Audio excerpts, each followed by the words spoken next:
ಓಂ ಶಾಂತಿ.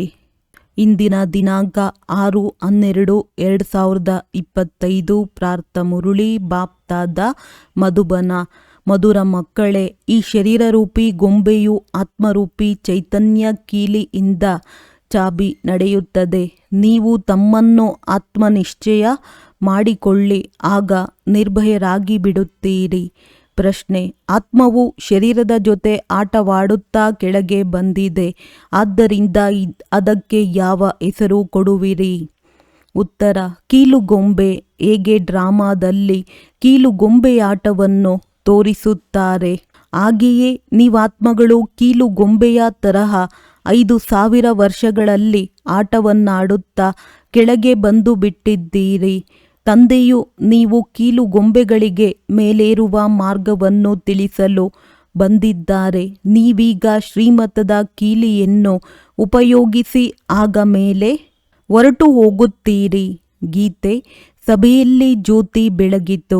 ಓಂ ಶಾಂತಿ. ಆತ್ಮಿಕ ತಂದೆಯು ಆತ್ಮಿಕ ಮಕ್ಕಳಿಗೆ ಶ್ರೀಮತ ಕೊಡುತ್ತಾರೆ. ಯಾವಾಗ ಯಾರದೇ ನಡವಳಿಕೆಯು ಸರಿಯಿಲ್ಲದಿದ್ದರೆ ತಂದೆ ತಾಯಿಯು ಬಹುಶಃ ಈಶ್ವರನೇ ಮತವನ್ನು ಕೊಡಬೇಕೆಂದು ಹೇಳುತ್ತಾರೆ. ಆದರೆ ನಿಜವಾಗಿಯೂ ಈಶ್ವರನೇ ಮತ ಕೊಡುವರೆಂದು ಅವರಿಗೆ ತಿಳಿದೇ ಇಲ್ಲ. ನೀವು ಮಕ್ಕಳಿಗೆ ಈಗ ಈಶ್ವರೀಯ ಮತ ಸಿಗುತ್ತಿದೆ, ಅರ್ಥಾತ್ ಆತ್ಮಿಕ ತಂದೆಯು ಮಕ್ಕಳಿಗೆ ಶ್ರೇಷ್ಠರಾಗಲು ಶ್ರೇಷ್ಠ ಮತವನ್ನು ಕೊಡುತ್ತಿದ್ದಾರೆ. ನೀವೀಗ ತಿಳಿದುಕೊಂಡಿದ್ದೀರಿ, ನಾವು ಶ್ರೇಷ್ಠಾತಿ ಶ್ರೇಷ್ಠರಾಗುತ್ತಿದ್ದೇವೆ. ತಂದೆಯು ನಮಗೆ ಎಷ್ಟು ಶ್ರೇಷ್ಠ ಮತವನ್ನು ಕೊಡುತ್ತಿದ್ದಾರೆ.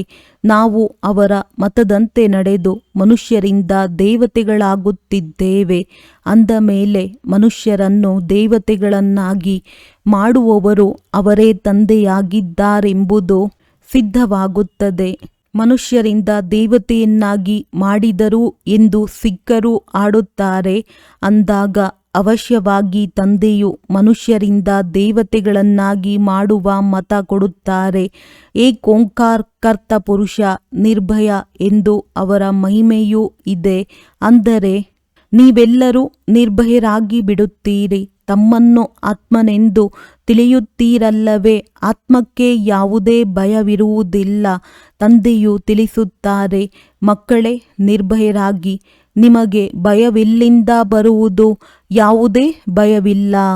ಬರುವುದು ನೀವು ತಮ್ಮ ಮನೆಯಲ್ಲಿ ಕುಳಿತಿದ್ದರೂ ತಂದೆಯ ಶ್ರೀಮತವನ್ನು ತೆಗೆದುಕೊಳ್ಳುತ್ತಾ ಇರುತ್ತೀರಿ. ಈಗ ಶ್ರೀಮತ ಯಾರದ್ದೋ ಯಾರು ಕೊಡುತ್ತಾರೆ? ಈ ಮಾತುಗಳು ಗೀತೆಯಲ್ಲಂತೂ ಇಲ್ಲ. ಈಗ ನೀವು ಮಕ್ಕಳು ತಿಳಿದುಕೊಳ್ಳುತ್ತೀರಿ. ತಂದೆಯು ತಿಳಿಸುತ್ತಾರೆ, ಮಕ್ಕಳೇ ನೀವು ಪತಿತರಾಗಿ ಬಿಟ್ಟಿದ್ದೀರಿ. ಈಗ ಪಾವನರಾಗಲು ನನ್ನೊಬ್ಬನನ್ನೇ ನೆನಪು ಮಾಡಿ. ಈ ಪುರುಷೋತ್ತಮರಾಗುವ ಮೇಳವು ಸಂಗಮಯುಗದಲ್ಲಿಯೇ ಆಗುತ್ತದೆ. ಅನೇಕರು ಬಂದು ಶ್ರೀಮತವನ್ನು ತೆಗೆದುಕೊಳ್ಳುತ್ತಾರೆ. ಇದಕ್ಕೆ ಈಶ್ವರನ ಜೊತೆ ಮಕ್ಕಳ ಮೇಳವೆಂದು ಹೇಳಲಾಗುತ್ತದೆ. ಈಶ್ವರನು ನಿರಾಕಾರನಾಗಿದ್ದಾರೆ, ಮಕ್ಕಳು ಆತ್ಮಗಳು ನಿರಾಕಾರಿಯಾಗಿದ್ದೀರಿ. ನಾವಾತ್ಮರಾಗಿದ್ದೇವೆ ಎಂಬುದನ್ನು ಪಕ್ಕಾ ಹವ್ಯಾಸ ಮಾಡಿಕೊಳ್ಳಬೇಕು. ಹೇಗೆ ಆಟದ ಬೊಂಬೆಗೆ ಕೀಲಿಯನ್ನು ಹಾಕಿದಾಗ ಅದು ನರ್ತನ ಮಾಡತೊಡಗುತ್ತದೆ, ಹಾಗೆಯೇ ಆತ್ಮವೂ ಸಹ ಈ ಶರೀರರೂಪಿ ಗೊಂಬೆಯ ಕೀಲಿಯಾಗಿದೆ. ಇದರಲ್ಲಿ ಆತ್ಮವು ಇಲ್ಲದೆ ಹೋದರೆ ಏನೂ ಮಾಡಲು ಸಾಧ್ಯವಾಗುವುದಿಲ್ಲ. ನೀವು ಚೈತನ್ಯ ಗೊಂಬೆಗಳಾಗಿದ್ದೀರಿ. ಗೊಂಬೆಗೆ ಕೀಲಿ ಹಾಕದೇ ಇದ್ದರೆ ಅದು ಕೆಲಸ ಮಾಡುವುದಿಲ್ಲ, ನಿಂತು ಬಿಡುತ್ತದೆ. ಆತ್ಮವೂ ಸಹ ಚೈತನ್ಯ ಕೀಲಿ ಕೈ ಆಗಿದೆ ಮತ್ತು ಇದು ಅವಿನಾಶಿ ಅಮರ ಕೀಲಿ ಚಾಬಿಯಾಗಿದೆ. ತಂದೆಯು ತಿಳಿಸುತ್ತಾರೆ, ನಾನು ಆತ್ಮವನ್ನೇ ನೋಡುತ್ತೇನೆ, ಆತ್ಮವೇ ಕೇಳುತ್ತದೆ. ಇದನ್ನು ಪಕ್ಕಾ ಹವ್ಯಾಸ ಮಾಡಿಕೊಳ್ಳಬೇಕಾಗಿದೆ. ಈ ಚಾಬಿ ಇಲ್ಲದೆ ಶರೀರವು ನಡೆಯಲು ಸಾಧ್ಯವಿಲ್ಲ. ಇದಕ್ಕೂ ಅವಿನಾಶಿ ಚಾಬಿಯು ಸಿಕ್ಕಿದೆ. 5000 ವರ್ಷಗಳವರೆಗೆ ಈ ಚಾಬಿಯು ಕೆಲಸ ಮಾಡುತ್ತದೆ. ಇದು ಚೈತನ್ಯ ಕೀಲಿಯಾಗಿರುವ ಕಾರಣ ಚಕ್ರವು ಸುತ್ತುತ್ತಲೇ ಇರುತ್ತದೆ. ಇವು ಚೈತನ್ಯ ಗೊಂಬೆಗಳಾಗಿವೆ. ತಂದೆಯೂ ಸಹ ಚೈತನ್ಯ ಆತ್ಮನಾಗಿದ್ದಾರೆ. ಯಾವಾಗ ಈ ಕೀಲಿಯು ಪೂರ್ಣವಾಗಿ ಬಿಡುತ್ತದೆಯೋ, ಅರ್ಥಾತ್ ಶಕ್ತಿಯು ಕಡಿಮೆ ಆಗಿ ಬಿಡುತ್ತದೆಯೋ, ಆಗ ತಂದೆಯು ಹೊಸದಾಗಿ ಯುಕ್ತಿಯನ್ನು ತಿಳಿಸುತ್ತಾರೆ. ಅರ್ಥಾತ್ ನನ್ನನ್ನು ನೆನಪು ಮಾಡುವುದರಿಂದ ಮತ್ತೆ ಈ ಕೀಲಿಯು ಕೆಲಸ ಮಾಡತೊಡಗುತ್ತದೆ. ಅರ್ಥಾತ್ ಆತ್ಮವು ತಮೋ ಪ್ರಧಾನದಿಂದ ಸತೋ ಪ್ರಧಾನವಾಗಿ ಬಿಡುವುದು. ಹೇಗೆ ಮೋಟಾರ್ನಲ್ಲಿ ಪೆಟ್ರೋಲ್ ಸಮಾಪ್ತಿಯಾದಾಗ ಮತ್ತೆ ಅದಕ್ಕೆ ತುಂಬಿಸಲಾಗುತ್ತದೆ ಎಲ್ಲವೇ, ಹಾಗೆಯೇ ನಮ್ಮಲ್ಲಿ ಹೇಗೆ ಪೆಟ್ರೋಲ್ ತುಂಬಿಸಿಕೊಳ್ಳಬೇಕೆಂಬುದನ್ನು ನೀವಾತ್ಮಗಳು ತಿಳಿದುಕೊಳ್ಳುತ್ತೀರಿ. ಬ್ಯಾಟರಿಯು ಖಾಲಿಯಾದಾಗ ಮತ್ತೆ ಅದರಲ್ಲಿ ಚಾರ್ಜ್ ಮಾಡಲಾಗುತ್ತದೆ ಎಲ್ಲವೇ. ಬ್ಯಾಟರಿಯು ಖಾಲಿಯಾದಾಗ ಅದರಲ್ಲಿ ಬೆಳಕು ಕಡಿಮೆಯಾಗಿ ಬಿಡುತ್ತದೆ. ಈಗ ನೀವಾತ್ಮರೂಪಿ ಬ್ಯಾಟರಿಯು ತುಂಬುತ್ತದೆ. ಎಷ್ಟು ನೆನಪು ಮಾಡುತ್ತೀರೋ ಅಷ್ಟು ತುಂಬುತ್ತಾ ಹೋಗುತ್ತದೆ. 84 ಜನ್ಮಗಳ ಚಕ್ರವನ್ನು ಸುತ್ತಿ ಬ್ಯಾಟರಿಯು ಖಾಲಿಯಾಗಿ ಬಿಟ್ಟಿದೆ. ಸತೋ ರಜೋ ತಮೋದಲ್ಲಿ ಬಂದು ಬಿಟ್ಟಿದೆ. ಈಗ ತಂದೆಯು ಪುನಃ ಕೀಲಿಯನ್ನು ಕೊಡಲು ಅಥವಾ ಬ್ಯಾಟರಿಯನ್ನು ತುಂಬಿಸಲು ಬಂದಿದ್ದಾರೆ. ಚಾರ್ಜ್ ಇಲ್ಲವೆಂದರೆ ಮನುಷ್ಯರು ಏನಾಗಿ ಬಿಡುತ್ತಾರೆ. ಆದ್ದರಿಂದ ಈಗ ನೆನಪಿನಿಂದಲೇ ಬ್ಯಾಟರಿಯನ್ನು ತುಂಬಿಸಿಕೊಳ್ಳಬೇಕಾಗಿದೆ.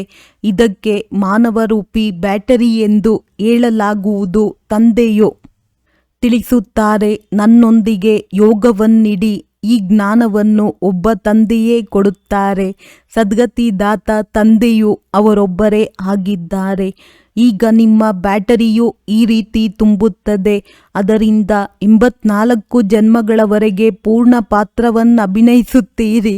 ಹೇಗೆ ಡ್ರಾಮಾದಲ್ಲಿ ತೊಗಲು ಗೊಂಬೆಗಳು ನರ್ತಿಸುತ್ತವೆ ಎಲ್ಲವೇ, ನೀವಾತ್ಮಗಳೂ ಸಹ ಹೀಗೆ ತೊಗಲು ಗೊಂಬೆಗಳ ಸಮಾನ ಇದ್ದೀರಿ. ಮೇಲಿನಿಂದ ಇಳಿಯುತ್ತಾ 5000 ವರ್ಷಗಳಲ್ಲಿ ಒಮ್ಮೆಲೆ ಕೆಳಗೆ ಬಂದು ಬಿಡುತ್ತೀರಿ. ಮತ್ತೆ ತಂದೆಯು ಬಂದು ಮೇಲೇರಿಸುತ್ತಾರೆ. ಅದಂತೂ ಒಂದು ಆಟದ ಗೊಂಬೆಯಾಗಿದೆ. ತಂದೆಯು ಅದರ ಉದಾಹರಣೆಯನ್ನು ನೀಡಿ ನಿಮಗೆ ಏರುವ ಕಲೆ ಹಾಗೂ ಇಳಿಯುವ ಕಲೆಯ ಅರ್ಥವನ್ನು ತಿಳಿಸಿಕೊಡುತ್ತಾರೆ. ಇದು 5000 ವರ್ಷಗಳ ಮಾತಾಗಿದೆ. ಶ್ರೀಮತದಿಂದ ನಮಗೆ ಚಾಬಿಯೂ ಸಿಗುತ್ತಿದೆ. ಇದರಿಂದ ನಾವು ಪೂರ್ಣ ಸತೋಪ್ರಧಾನರಾಗಿ ಬಿಡುತ್ತೇವೆ. ನಂತರ ಇಡೀ ಪಾತ್ರವನ್ನು ಪುನರಾವರ್ತಿಸುತ್ತೇವೆ ಎಂಬುದನ್ನು ತಿಳಿದುಕೊಂಡಿದ್ದೀರಿ. ಇದು ತಿಳಿಯುವ ಮತ್ತು ತಿಳಿಸುವ ಎಷ್ಟು ಸಹಜ ಮಾತಾಗಿದೆ. ಆದರೂ ತಂದೆಯು ಹೇಳುತ್ತಾರೆ, ಯಾರು ಕಲ್ಪದ ಹಿಂದೆ ತಿಳಿದುಕೊಂಡಿದ್ದರೋ ಅವರೇ ತಿಳಿದುಕೊಳ್ಳುತ್ತಾರೆ. ನೀವು ಎಷ್ಟಾದರೂ ತಲೆಕೆಡಿಸಿಕೊಳ್ಳಿ, ಅವರು ಅದಕ್ಕಿಂತ ಹೆಚ್ಚಾಗಿ ತಿಳಿದುಕೊಳ್ಳುವುದೇ ಇಲ್ಲ. ತಂದೆಯಂತೂ ಎಲ್ಲರಿಗೆ ಒಂದೇ ಸಮನಾಗಿ ತಿಳುವಳಿಕೆ ಕೊಡುತ್ತಾರೆ.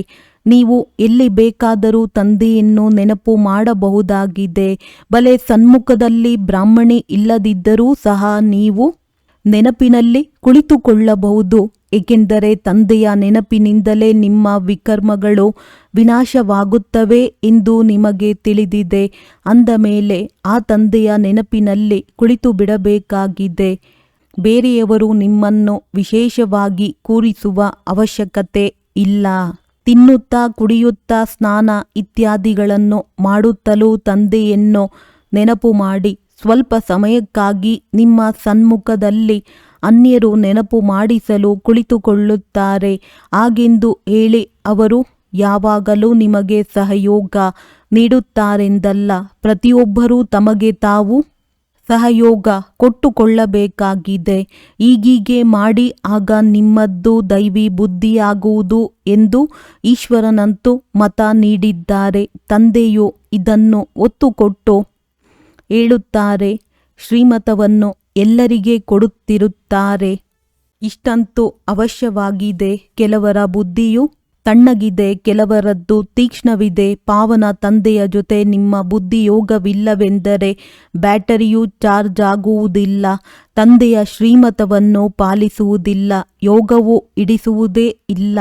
ನಮ್ಮ ಬ್ಯಾಟರಿಯು ತುಂಬುತ್ತಾ ಹೋಗುತ್ತದೆ ಎಂಬುದನ್ನು ನೀವೀಗ ಅನುಭವ ಮಾಡುತ್ತೀರಿ. ತಮೋಪ್ರಧಾನರಿಂದ ಸತೋಪ್ರಧಾನರಂತೂ ಖಂಡಿತ ಆಗಬೇಕಾಗಿದೆ. ಈ ಸಮಯದಲ್ಲಿ ನಿಮಗೆ ಪರಮಾತ್ಮನ ಶ್ರೀಮತವು ಸಿಗುತ್ತಿದೆ. ಇದನ್ನು ಪ್ರಪಂಚದವರು ಸ್ವಲ್ಪವೂ ತಿಳಿದಿಲ್ಲ.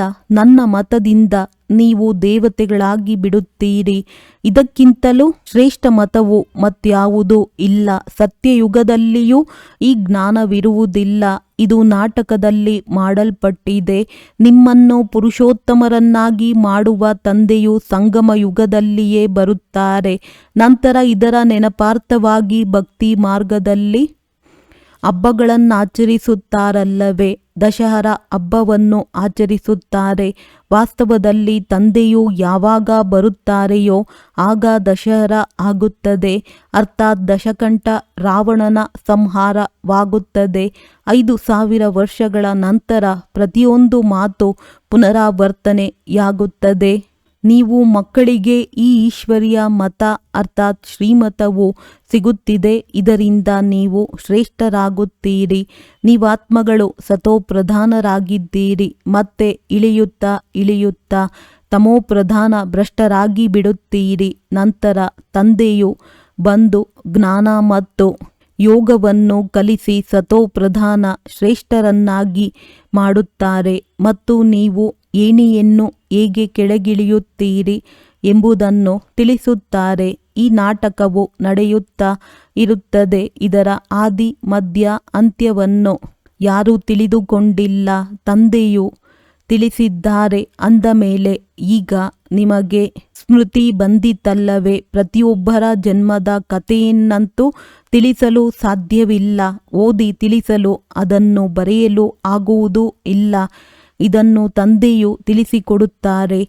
ನೀವೀಗ ಬ್ರಾಹ್ಮಣರಾಗಿದ್ದೀರಿ. ನಂತರ ನೀವೇ ದೇವತೆಗಳಾಗಬೇಕಾಗಿದೆ. ಬ್ರಾಹ್ಮಣ, ದೇವತಾ, ಕ್ಷತ್ರಿಯ 3 ಧರ್ಮಗಳನ್ನು ನಾನು ಸ್ಥಾಪನೆ ಮಾಡುತ್ತೇನೆ.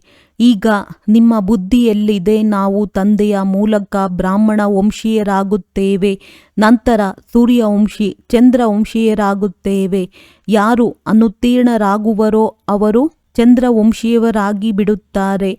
ಯಾವುದರಲ್ಲಿ ಅನುತ್ತೀರ್ಣ? ಯೋಗದಲ್ಲಿ. ಜ್ಞಾನವನ್ನಂತೂ ಬಹಳ ಸಹಜ ಮಾಡಿ ತಿಳಿಸಿದ್ದೇನೆ. ಹೇಗೆ ನೀವು 84 ಜನ್ಮಗಳ ಚಕ್ರವನ್ನು ಸುತ್ತುತ್ತೀರಿ ಎಂದು. ಇದನ್ನು ಮನುಷ್ಯರು 84 ಲಕ್ಷ ಜನ್ಮಗಳೆಂದು ಹೇಳಿಬಿಡುತ್ತಾರೆ.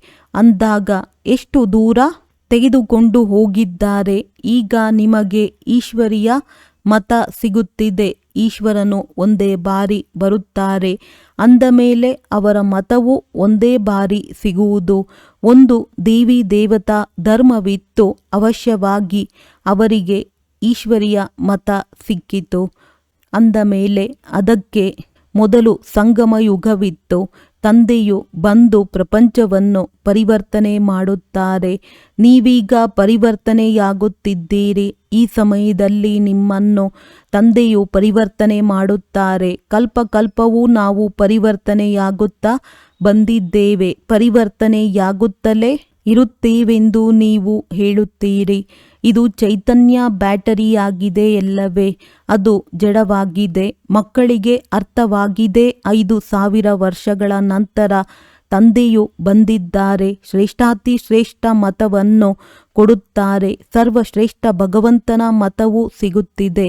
ಇದರಿಂದ ನೀವು ಶ್ರೇಷ್ಠ ಪದವಿಯನ್ನು ಪಡೆಯುತ್ತೀರಿ. ನಿಮ್ಮ ಬಳಿ ಯಾರೇ ಬಂದರೂ ಸಹ ತಿಳಿಸಿ, ನೀವು ಈಶ್ವರನ ಸಂತಾನರಾಗಿದ್ದೀರಲ್ಲವೇ?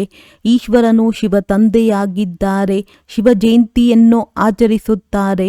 ಅವರು ಸದ್ಗತಿದಾತನಾಗಿದ್ದಾರೆ. ಅವರಿಗೆ ತಮ್ಮದೇ ಆದ ಶರೀರವಿಲ್ಲ. ಅಂದ ಮೇಲೆ ಯಾರ ಮೂಲಕ ಮತ ಕೊಡುತ್ತಾರೆ? ನೀವು ಸಹ ಆತ್ಮವಾಗಿದ್ದೀರಿ. ಶರೀರದ ಮೂಲಕ ಮಾತನಾಡುತ್ತೀರಲ್ಲವೇ? ಶರೀರವಿಲ್ಲದೆ ಆತ್ಮವು ಏನನ್ನೂ ಮಾಡಲು ಸಾಧ್ಯವಿಲ್ಲ. ಅಂದ ಮೇಲೆ ನಿರಾಕಾರ ತಂದೆಯೂ ಸಹ ಹೇಗೆ ಬರುವರು? ರಥದಲ್ಲಿ ಬರುತ್ತಾರೆಂದು ಗಾಯನವಿದೆ. ಒಬ್ಬೊಬ್ಬರು ಒಂದೊಂದು ರೀತಿಯಲ್ಲಿ ಕಥೆಗಳನ್ನು ಬರೆದಿದ್ದಾರೆ. ತ್ರಿಮೂರ್ತಿಗಳನ್ನು ಸೂಕ್ಷ್ಮವತನದಲ್ಲಿ ತೋರಿಸಿದ್ದಾರೆ. ಇವೆಲ್ಲವೂ ಸಾಕ್ಷಾತ್ಕಾರದ ಮಾತುಗಳಾಗಿವೆ. ರಚನೆಯೆಲ್ಲವೂ ಇಲ್ಲಿಯೇ ಇದೆಯಲ್ಲವೇ? ಅಂದ ಮೇಲೆ ರಚಯಿತ ತಂದೆಯೂ ಸಹ ಇಲ್ಲಿಯೇ ಬರಬೇಕಾಗುತ್ತದೆ. ಪತಿತ ಪ್ರಪಂಚದಲ್ಲಿಯೇ ಬಂದು ಪಾವನರನ್ನಾಗಿ ಮಾಡಬೇಕಾಗಿದೆ. ಇಲ್ಲಿ ಮಕ್ಕಳನ್ನು ಡೈರೆಕ್ಟ್ ಪಾವನರನ್ನಾಗಿ ಮಾಡುತ್ತಿದ್ದಾರೆ. ಇದನ್ನು ತಿಳಿದುಕೊಳ್ಳುತ್ತಾರೆ. ಆದರೂ ಸಹ ಜ್ಞಾನವು ಬುದ್ಧಿಯಲ್ಲಿ ಕುಳಿತುಕೊಳ್ಳುವುದಿಲ್ಲ, ಯಾರಿಗೂ ತಿಳಿಸಿಕೊಡುವುದಿಲ್ಲ. ಶ್ರೀಮತವನ್ನು ತೆಗೆದುಕೊಳ್ಳಲಿಲ್ಲವೆಂದರೆ ಶ್ರೇಷ್ಠಾತಿ ಶ್ರೇಷ್ಠರಾಗಲು ಸಾಧ್ಯವಿಲ್ಲ. ಯಾರು ತಿಳಿದುಕೊಳ್ಳುವುದೇ ಇಲ್ಲವೋ ಅವರೇನು ಪದವಿಯನ್ನು ಪಡೆಯುವರು. ಎಷ್ಟು ಸರ್ವೀಸ್ ಮಾಡುವಿರೋ ಅಷ್ಟು ಶ್ರೇಷ್ಠ ಪದವಿಯನ್ನು ಪಡೆಯುತ್ತೀರಿ. ತಂದೆಯು ತಿಳಿಸಿದ್ದಾರೆ, ತಮ್ಮ ಮೂಳೆಯನ್ನು ಸೇವೆಯಲ್ಲಿ ತೊಡಗಿಸಬೇಕಾಗಿದೆ. ಆಲ್ರೌಂಡ್ ಸೇವೆ ಮಾಡಬೇಕಾಗಿದೆ. ತಂದೆಯ ಸೇವೆಯಲ್ಲಿ ನಾವು ನಮ್ಮ ಮೂಳೆಗಳನ್ನು ಸವೆಸುವುದಕ್ಕೂ ತಯಾರಿದ್ದೇವೆ. ಅನೇಕ ಮಕ್ಕಳು ಸರ್ವೀಸಿಗಾಗಿ ಚಡಪಡಿಸುತ್ತಿರುತ್ತಾರೆ. ಬಾಬಾ ನಮ್ಮನ್ನು ಈ ಬಂಧನದಿಂದ ಬಿಡಿಸಿ ನಾವು ಸರ್ವೀಸಿನಲ್ಲಿ ತೊಡಗಬೇಕಾಗಿದೆ. ಇದರಿಂದ ಅನೇಕರ ಕಲ್ಯಾಣವಾಗುವುದು ಎಂದು ಹೇಳುತ್ತಾರೆ. ಇಡೀ ಪ್ರಪಂಚವಂತೂ ಸ್ಥೂಲ ಸೇವೆ ಮಾಡುತ್ತದೆ. ಅದರಿಂದಂತೂ ಏಣಿಯನ್ನು ಇಳಿಯುತ್ತಲೇ ಬರುತ್ತೀರಿ. ಈಗ ಈ ಆತ್ಮಿಕ ಸೇವೆಯಿಂದ ಏರುವ ಕಲೆಯಾಗುತ್ತದೆ. ಇಂಥವರು ನಮಗಿಂತ ಹೆಚ್ಚು ಸರ್ವೀಸ್ ಮಾಡುತ್ತಾರೆಂಬುದನ್ನು ಪ್ರತಿಯೊಬ್ಬರೂ ತಿಳಿದುಕೊಳ್ಳಬಹುದಾಗಿದೆ. ಸೇವಾದಾರಿ ಒಳ್ಳೆಯ ಮಕ್ಕಳಿದ್ದರೆ ಸೇವಾ ಕೇಂದ್ರವನ್ನು ಸಂಭಾಲನೆ ಮಾಡಬಲ್ಲರು. ತರಗತಿಯಲ್ಲಿ ನಂಬರ್ ವಾರ್ ಕುಳಿತುಕೊಳ್ಳುತ್ತಾರೆ. ಆದರೆ ಇಲ್ಲಂತೂ ನಂಬರ್ ವಾರ್ ಕುಳ್ಳರಿಸುವುದಿಲ್ಲ, ಏಕೆಂದರೆ ಆಘಾತವಾಗಿ ಬಿಡುತ್ತದೆ. ಪ್ರತಿಯೊಬ್ಬರೂ ತಮ್ಮನ್ನು ತಾವು ಅರ್ಥ ಮಾಡಿಕೊಳ್ಳಬಹುದಲ್ಲವೇ? ಸರ್ವೀಸ್ ಮಾಡದಿದ್ದರೆ ಅವಶ್ಯವಾಗಿ ಪದವಿಯೂ ಕಡಿಮೆಯಾಗಿ ಬಿಡುವುದು. ಪದವಿಗಳು ನಂಬರ್ ವಾರ್ ಬಹಳಷ್ಟಿವೆಯಲ್ಲವೇ? ಆದರೆ ಅದು ಸುಖಧಾಮ, ಇದು ದುಃಖಧಾಮವಾಗಿದೆ. ಅಲ್ಲಿ ಯಾವುದೇ ಕಾಯಿಲೆ ಇತ್ಯಾದಿಗಳಿರುವುದಿಲ್ಲ. ಬುದ್ಧಿಯಿಂದ ಕೆಲಸ ತೆಗೆದುಕೊಳ್ಳಬೇಕಾಗಿದೆ. ಸರ್ವೀಸ್ ಮಾಡಲಿಲ್ಲವೆಂದರೆ ನಾವು ಬಹಳ ಕಡಿಮೆ ಪದವಿಯನ್ನು ತೆಗೆದುಕೊಳ್ಳುತ್ತೇವೆಂದು ತಿಳಿದುಕೊಳ್ಳಿ. ಸರ್ವೀಸಿನಿಂದಲೇ ಪದವಿ ಸಿಗುತ್ತದೆ. ಅಂದಾಗ ತಮ್ಮ ಪರಿಶೀಲನೆ ಮಾಡಿಕೊಳ್ಳಿ. ಪ್ರತಿಯೊಬ್ಬರೂ ತಮ್ಮ ಸ್ಥಿತಿಯನ್ನು ಅರಿತುಕೊಂಡಿದ್ದಾರೆ. ಮೊಮ್ಮ ಬಾಬಾರವರೂ ಸಹ ಸರ್ವೀಸ್ ಮಾಡುತ್ತಾ ಬಂದಿದ್ದಾರೆ. ಒಳ್ಳೊಳ್ಳೆಯ ಮಕ್ಕಳೂ ಇದ್ದಾರೆ, ಬಲೆ ನೌಕರಿಯಲ್ಲಿಯೂ ಇದ್ದಾರೆ. ಅಂಥವರಿಗೆ ಹೇಳಲಾಗುತ್ತದೆ, ಅರ್ಧ ಸಮಯ ರಜೆ ತೆಗೆದುಕೊಂಡಾದರೂ ಸರ್ವೀಸ್ ಮಾಡಿ, ಪರವಾಗಿಲ್ಲ. ಯಾರು ತಂದೆಯ ಹೃದಯದಲ್ಲಿರುವರೋ ಅವರು ರಾಜ್ಯ ಸಿಂಹಾಸನದ ಮೇಲೆ ಕುಳಿತುಕೊಳ್ಳುತ್ತಾರೆ. ನಂಬರ್ ವಾರ್ ಪುರುಷಾರ್ಥದನುಸಾರ ಹಾಗೆಯೇ ವಿಜಯ ಮಾಲೆಯಲ್ಲಿ ಬಂದು ಬಿಡುತ್ತಾರೆ. ಅರ್ಪಣೆಯೂ ಆಗುತ್ತಾರೆ, ಸರ್ವೀಸನ್ನು ಮಾಡುತ್ತಾರೆ. ಕೆಲವರು ಬಲೆ ಅರ್ಪಣೆಯಾಗುತ್ತಾರೆ, ಆದರೆ ಸರ್ವೀಸ್ ಮಾಡುವುದಿಲ್ಲ. ಅಂಥವರ ಪದವಿಯೂ ಕಡಿಮೆಯಾಗುತ್ತದೆ ಎಲ್ಲವೇ?